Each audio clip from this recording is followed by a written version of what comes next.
Skracanie po angielsku, czyli formy ściągnięte. Contractions in English.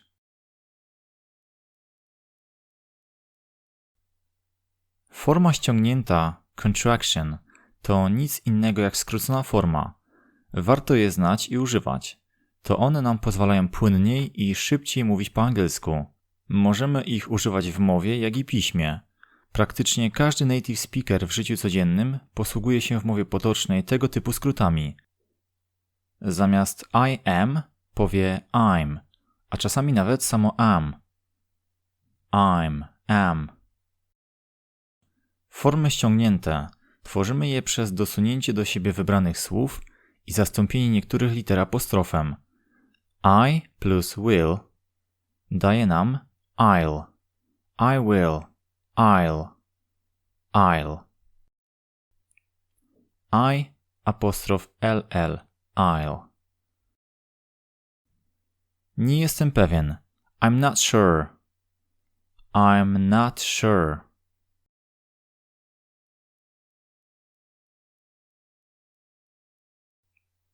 Łączą się ze sobą zaimki osobowe z czasownikiem to be. I am, I'm. You are, you're. He is, he's. She is, she's. It is, it's. Nie mylić z it's pisane bez apostrofu. We are, we're. They are, they're. Wciąż nad tym pracuję. I'm still working that. I'm still working on that. I'm still working that.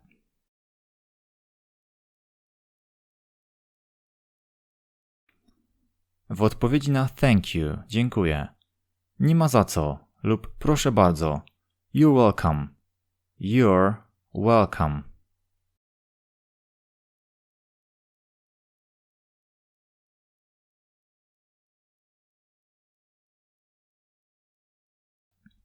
Również w przeczeniach. Wyjątkiem jest I am not. I'm not. Nie ma form takich jak I am, n apostrof t albo I'm, n apostrof t i tak dalej. Tego typu skróty są złe.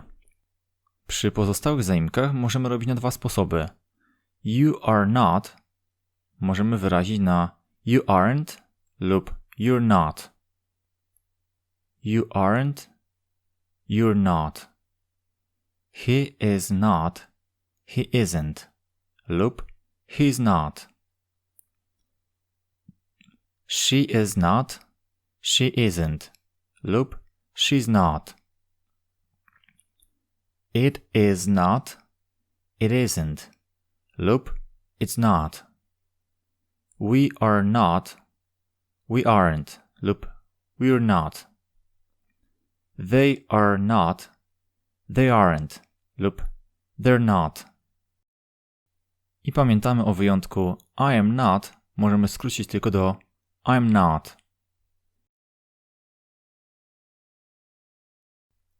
Ona nie jest gotowa na związek. She's not ready for a relationship.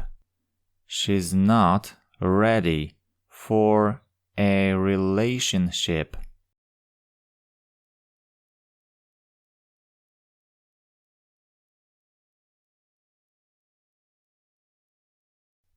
Pytania z zaprzeczeniem. Am I not? Formalne. Ale nieformalnie można powiedzieć również aren't I? Lub w brytyjskim angielskim and I? And I? Aren't I? And I? Aren't I stosujemy głównie w pytaniach, na przykład w pytaniach rozłącznych. Jestem spóźniony, prawda? I'm late, aren't I? I'm late, aren't I? Aren't you? Isn't he? Lub isn't she? Lub isn't it? Lub aren't we? Aren't they? Chyba będę musiał zmienić zdanie, prawda? I'm gonna have to change my mind, aren't I? I'm gonna have to change my mind, aren't I?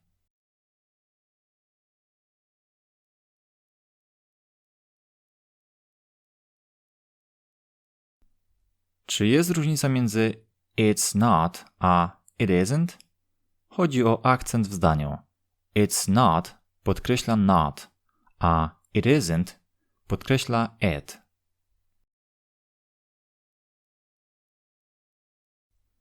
Zaimki osobowe z czasownikiem will i shall. I will, I'll. You will, you'll. He will, he'll. She will, she'll. It will, it'll. We will, we'll. They will, they'll. I to samo z shall. I shall, I'll. Te skróty wyglądają identycznie. Będę tam o 6. I'll be there at 6. I'll be there at 6.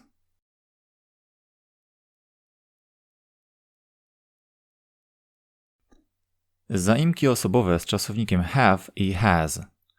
I have, I've lub I've got. You have, you've. I uwaga, w trzeciej formie liczby pojedynczej zamieniamy have na has. He has, his. I to his wygląda identycznie jak he is, czyli he has ma taki sam skrót jak he is. He is lub he has to skrót his. She has, she's. It has, its. We have, we've. They have, they've.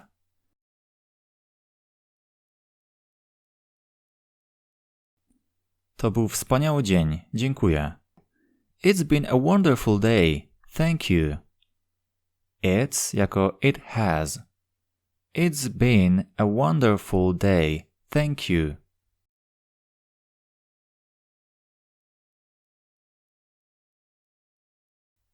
Zaimki osobowe z czasownikiem would i had. I would, I'd. You would, you'd. He would, he'd. She would, she'd. It would, it'd. We would, we'd. They would, they'd. Formy skrócone z had wyglądają identycznie jak dla would. I had, I'd i tak dalej. Chciałbym zarezerwować pokój na 2 noce. I'd like to book a room for 2 nights. I'd like to book a room for 2 nights. I'd jako I would.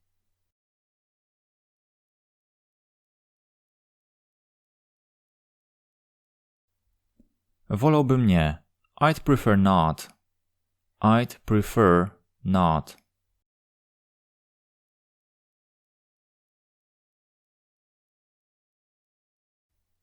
Widziałem to już wcześniej. I'd seen it before. I'd seen it before. W tym wypadku użyliśmy past perfect, czyli I had seen. I'd seen it before. Można też tworzyć formy ściągnięte operatorów lub czasowników modalnych połączonych z not. Do not, don't. Does not, doesn't. Is not, isn't. Are not, aren't. Was not, wasn't. Were not, weren't. Did not, didn't. Can not, can't. W brytyjskim can't. Could not, couldn't. Shall not, shan't. Should not, shouldn't. Will not, won't. Have not, haven't. Has not, hasn't. Had not, hadn't. Would not, wouldn't. Must not, mustn't. Need not, needn't. Ought not, oughtn't. May not, mayn't. Might not, mightn't. Dare not, daren't. Nie było ich w domu. They weren't at home. They weren't at home.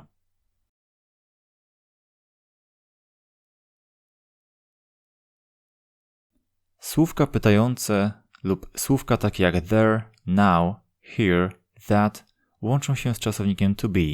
Na przykład there is, there's. That is, that's. Here is, here's. Now is, now's.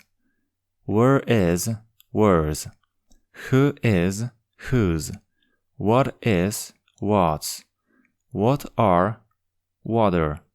Who are, who're. How is, how's. Gdzie jest przymierzalnia? W amerykańskim angielskim spytamy się Where's the dressing room?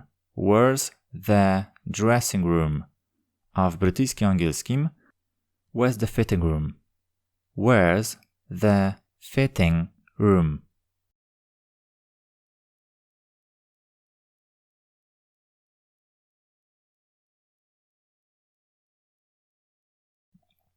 Nie ma potrzeby się spieszyć. There's no need to hurry. There's no need to hurry.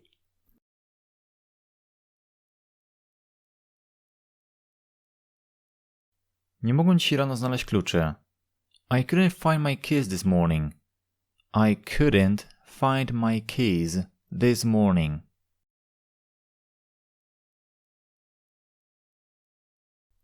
Pozostałe inne skróty. Who have, who've. Who has, whose. Who had, who'd. Who would, who'd. Who will, who'll. What have, what if. How have, how've. How did lub do lub would. How'd. How'd. Coś ty zrobił. Co ty narobiłeś? Co zrobiłeś? What have you done? What have you done?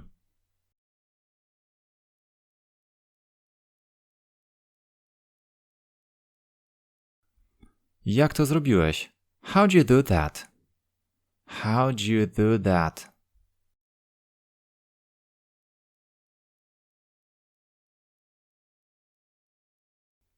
Skąd wiedziałeś? How'd you know? How'd jako how did lub how do. Skąd wiedziałeś? How did you know? Lub skąd wiesz? How do you know? How do you know? How do you know? How do you know? Co u ciebie? Lub jak leci? Have you been?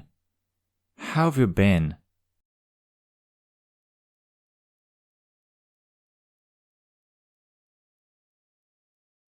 Kto będzie jutro na imprezie? Who'll be at the party tomorrow? Who'll be at the party tomorrow?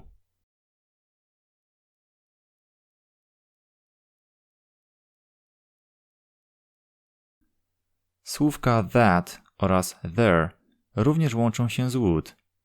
That would, that it. There would, there'd. Oraz that łączy się z had. That had, that it, that it. Byłoby miło, nie sądzisz? That'd be nice, don't you think? That'd be nice, don't you think? That'd be nice, don't you think? That it jako that would.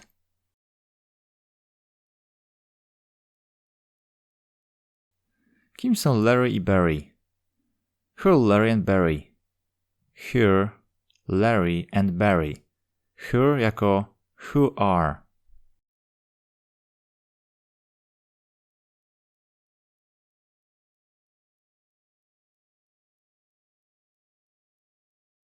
W literaturze, poezji czy tekstach piosenek można spotkać się również z formami ściągniętymi, dzięki którym zachowuje się np. rytm tekstu, np. am not lub is not lub has not i tak dalej, to ain't lub making z apostrofem bez g. Making, making. Angielski slang, słówko ain't. Skrót od am not, is not, are not, has not lub have not. Ain't. Ain't.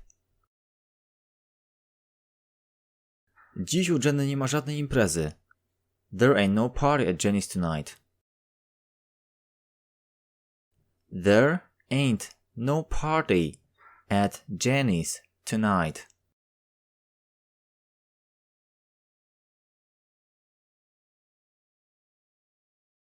W języku angielskim ain't łączymy z no, never, nowhere i tak dalej. On nie jest nauczycielem. He ain't no teacher. He ain't no teacher. Nie jestem w stanie przeczytać żadnych słów. I ain't able to read no words. I ain't able to read no words.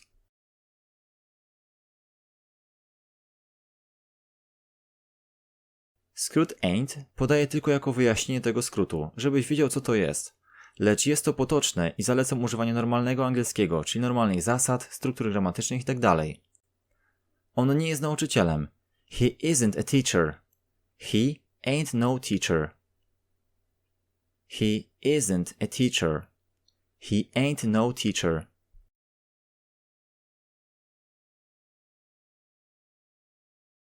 Ain't często jest używane w piosenkach.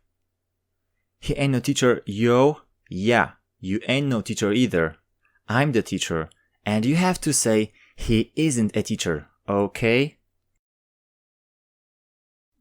Formy ściągnięte można też stosować z nazwami własnymi i rzeczownikami. Zwróćcie uwagę na taką samą formę ściągniętą od is i has. Na przykład Marks to może być Mark has, czyli Marek ma, lub Mark is, Marek jest. Lub to może być również dopełniacz saksoński, czyli na przykład samochód Marka, Mark's car, Mark's car.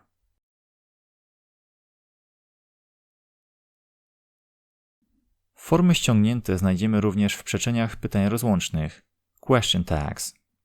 Jesteś córką Marka, prawda? You're Mark's daughter, aren't you?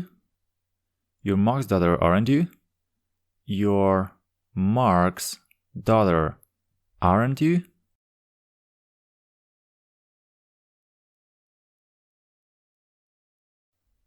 Pozostałe skróty let is, let's, should have, should've lub shoulda, could have, could've lub coulda, would have, would've lub woulda, should not have, shouldn't have lub shouldn't lub shouldn't,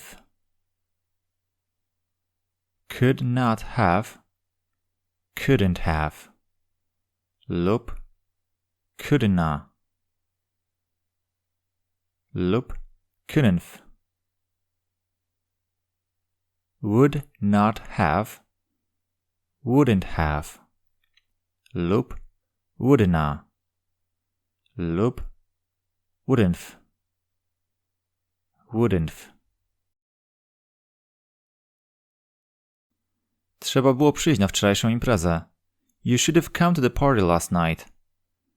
You should have come to the party last night. Should have, should have.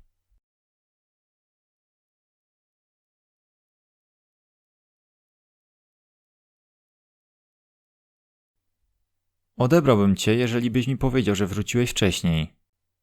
I would have picked you up if you had told me you came back earlier. I would have picked you up if you had told me you came back earlier.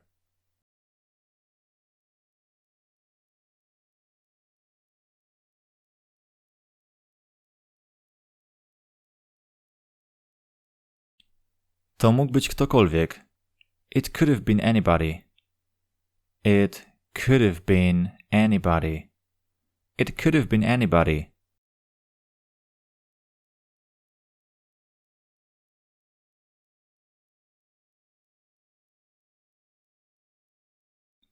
Powinien był to zrobić. I should have done this. I should have done this. Shoulda jako should have.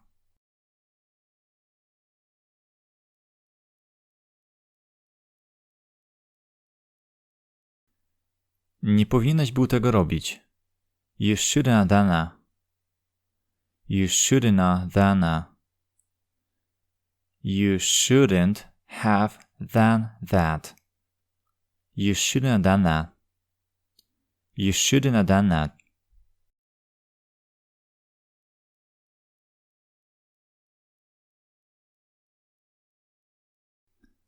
Są również podwójne skróty. Są zasadniczo niespotykane w pisemnym angielskim, choć w mówionym angielskim występują na okrągło. I would have, I'd have lub I woulda. You would have, you'd have. He would have, he'd have. I tak dalej. Jakbym wiedział, że przyjdziesz, upiekłbym ciasto. Takie wyrażenie po angielsku powiemy tak. If I knew you were coming, I'd have baked a cake. If I knew you were coming, I'd have baked a cake. Lub If I knew you were coming, I would have baked a cake. Ale tak piszemy. If I knew you were coming, I'd have baked a cake. If I knew you were coming, I'd have baked a cake.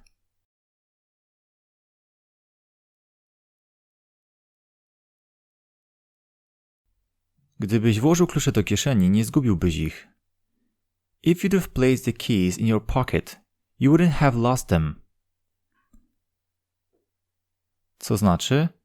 If you would have placed the keys in your pocket, you would not have lost them. If you would have placed the keys in your pocket, you wouldn't have lost them. If you'd have placed the keys in your pocket, you wouldn't have lost them.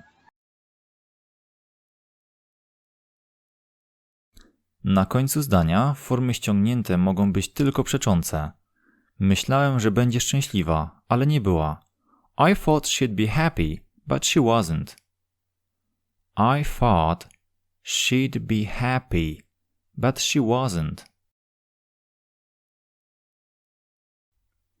Ściągnięte formy twierdzące na końcu zdania są błędem. Jest z tobą Marek lub przy tobie Marek? Tak, jest. Is Mark with you? Yes, he's. Takie zdanie jest niepoprawne, jest złe. Poprawnie powinno być Is Mark with you? Yes, he is. Is Mark with you? Yes, he is.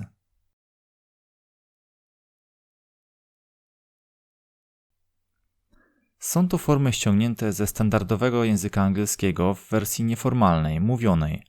W języku pisanym, urzędowym i prawniczym preferowane są pełne formy. W angielskim oprócz form ściągniętych możemy również spotkać się z rzeczownikami złożonymi, czyli połączenie dwóch słów daje nam inne słówko. Na przykład słońce plus kwiatek to słonecznik. Sun plus flower, czyli sunflower. Mamy również w języku angielskim zbitki wyrazowe, na przykład dym plus mgła to smog. Smoke plus fog to smog. Smog. Ciekawym przykładem takich zbitek jest na przykład British lub Britain plus exit, co daje nam Brexit. Brexit. Jest to proces opuszczenia przez Wielką Brytanię struktur Unii Europejskiej. Powstają nowe technologie, wiele rzeczy się dzieje na świecie i języki również wzbogacają się o nowe słówka, stąd na przykład wideo plus blog to vlog. Video plus blog daje nam vlog, vlog. W języku angielskim są również skróty. Skrócona nazwa, czyli abbreviation. Dość często używane są w pisaniu SMS-ów i konwersacjach nieformalnych. Służą głównie nam one, aby szybciej pisać dane wyrażenie, jak na przykład BRB, czyli BRB, be right back, czyli zaraz wracam. 4U, czyli for you, dla ciebie. W8, wait, wait, czekaj. PLS, please, czyli proszę, please.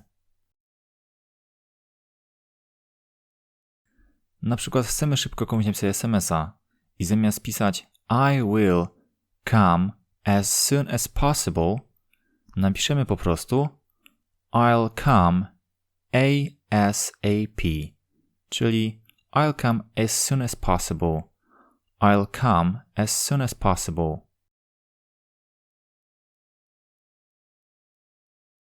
W południowych Stanach Zjednoczonych można również spotkać się ze skrótem y'all, czyli wy wszyscy, skrót od you all, y'all. Y'all. Oto kilka nagrań mojego przyjaciela ze Stanów Zjednoczonych. Posłuchajcie, jak się mówi po angielsku, amerykańsku. If you'd have checked the map more often, we wouldn't have got lost. If you'd have checked the map more often, we wouldn't have got lost.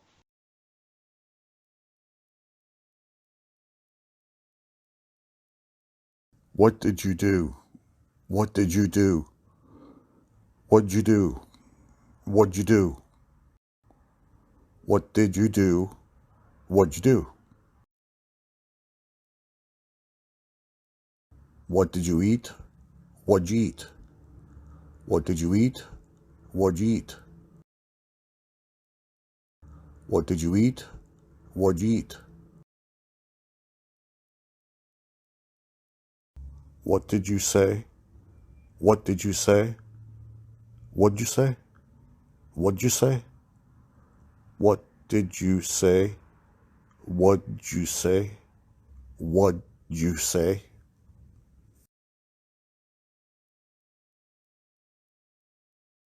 Where did you go? Where did you go? Where'd you go? Where'd you go? Where did you go? Where'd you go?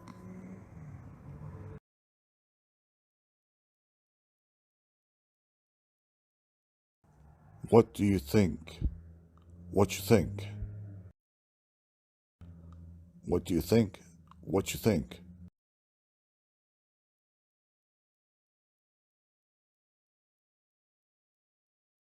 What are you doing? What you doing? What are you doing? What you doing?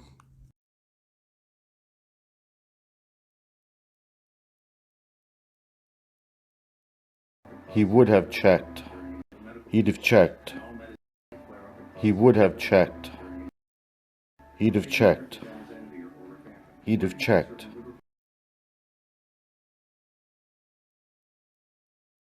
Didn't you? Didn't you? Didn't you? Didn't you?